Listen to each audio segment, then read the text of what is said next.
সবুজ শ্যামলী অনেক কবিতা আছে রবীন্দ্রনাথের, আমরা যদিও আমার মুখস্থ নাই, আসলে আমি বলতে পারতেছি না, যদি মুখস্থ থাকতো। আর আপনারা যেটা দেখতেছেন পিছনে, সো গাইস আজকে আমরা যেখানে আসছি সেটা হচ্ছে যে গ্রামের একটা সবুজের শ্যামলে ঘেরা ক্ষেতের মধ্যে, মানে তলা যেটা আর কি। সো এখানে দেখেন আমার সাথে আছে আমার ফ্রেন্ড।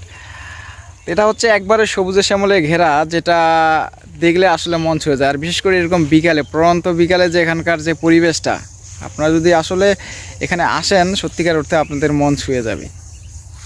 ঠিক আছে, তো শাইন তো অনেক আনন্দ করতেছে দোলার মধ্যে সবুজে শ্যামলে ঘেরা মাঠে। তো গাইস আমরা আজকে বাড়ির পশ্চিম পাশে আসছি।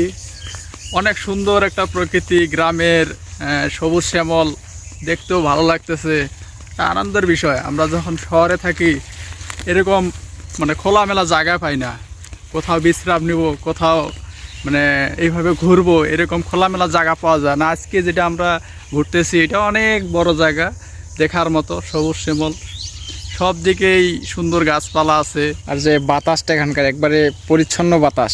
শহরের তো মনে করছে কলকারখানা, ধুলাবালির যে ময়লা আবর্জনার যে পরিবেশের যে বাতাসটা, আর এখানের বাতাসটা হচ্ছে একবার পরিচ্ছন্ন, তাই না? কি কস?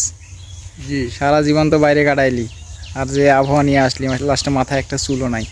আর এখন দেখ গ্রামের আবহাওয়ায় অনেক সুন্দর, যেটা আর কি আমাদের শরীরে লাগতেছে, আমরা বুঝতেছি গ্রামের যে একটা আনন্দ উৎসব, সেটা আর কি মজা নিতেছি।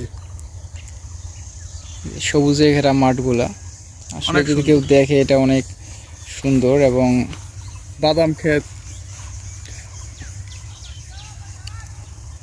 বাদাম ক্ষেত এগুলো, এই যে বাদাম, আমরা এই বাদাম নিচে ফলে, উপরে যে সবুজ, এটা আবার কাটে যখন, এটা মরে গেলে হয়ে যায় খয়েরি, মানে খুব ভালোই লাগে। কয়েকদিন পরে আবার সবুজ থাকবে না, এটা চেঞ্জ হয়ে যাবে, কালারটা খয়েরি হয়ে যাবে। হ্যাঁ, বেশি দিন সময় লাগবে না এটা খয়েরি হইতে।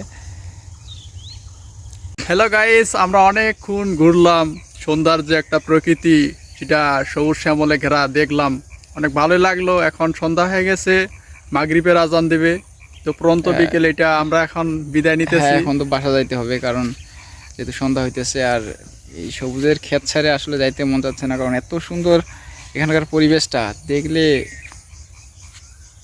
আসলে সবুজ শ্যামলে ঘেরা প্রকৃতি, এই সব কিন্তু ঘাস না, এটা একটা বাদাম ক্ষেত, খুব সুন্দর সবুজ। পাবলিক বুঝে বাদাম ক্ষেত কোনটা নাকি? তা ঠিক আছে, সবাই ভালো থাকবেন, আল্লাহ হাফেজ।